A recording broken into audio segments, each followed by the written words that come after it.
My stepmother stood on the porch of my house, holding my deceased father's urn, and screamed, "You have no rights here. Get off my property." The police officer next to me looked confused, hand hovering over his belt. She didn't realize that in exactly 3 minutes, the locksmith behind me was going to drill the deadbolt she illegally installed. And she definitely didn't realize I had the deed in my back pocket. This is how I ended up evicting my father's widow, and half my family calls me a monster. To understand why this exploded, you need the history. My grandmother raised me. When she passed away 5 years ago, she bypassed my father entirely and left her paid-off 4-bedroom house directly to me. I was only 21 at the time. My dad had just married Linda.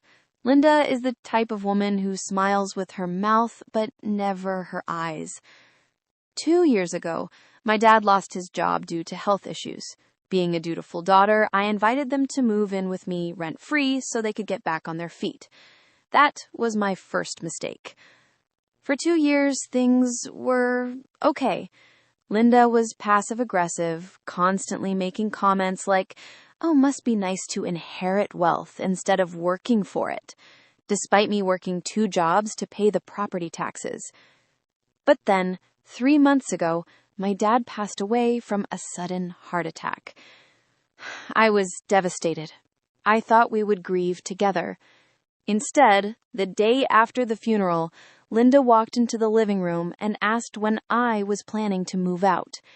I laughed, thinking she was joking. She wasn't. The audacity escalated quickly. She started referring to the house as her marital asset. She told neighbors that I was crashing at her place until I found an apartment. When I corrected her, she would fly into a rage. "I am the widow. The spouse gets everything," she would yell. I tried explaining that the deed was never in Dad's name, so it couldn't pass to her. She refused to listen. She started inviting her adult son from a previous marriage to come over and measure rooms. She was measuring my bedroom. I came home from work last Tuesday to find boxes in the hallway. Not her boxes, mine. She had packed up my kitchen appliances, my books, and my decor. When I confronted her, she was sitting on the couch drinking wine. She said, "My son Tyler is moving in on Friday. He needs space. You're a single woman. You can find a studio apartment." I told her firmly, "Linda, this is my house.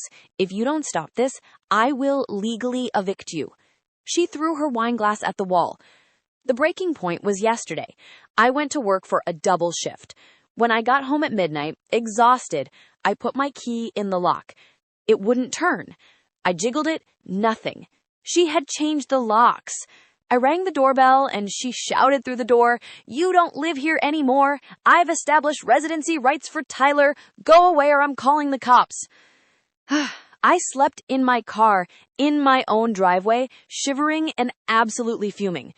That's when I decided no more Mrs. Nice Guy. This morning, I didn't knock. I called a locksmith and the non-emergency police line. I told dispatch I was the homeowner and an unauthorized occupant had illegally changed the locks. When the officer arrived, Linda came out screaming, putting on an Oscar-worthy performance of a grieving widow being harassed. It was honestly impressive.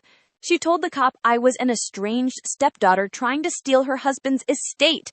The officer looked at me skeptically and asked me to leave. That's when I pulled out the file. I handed the officer the original deed, a copy of my grandmother's will, and utility bills in my name dating back 5 years. He read them. Then he read them again. He looked at Linda, whose face went pale. He said, "Ma'am, this document shows this lady has owned the property since 2019.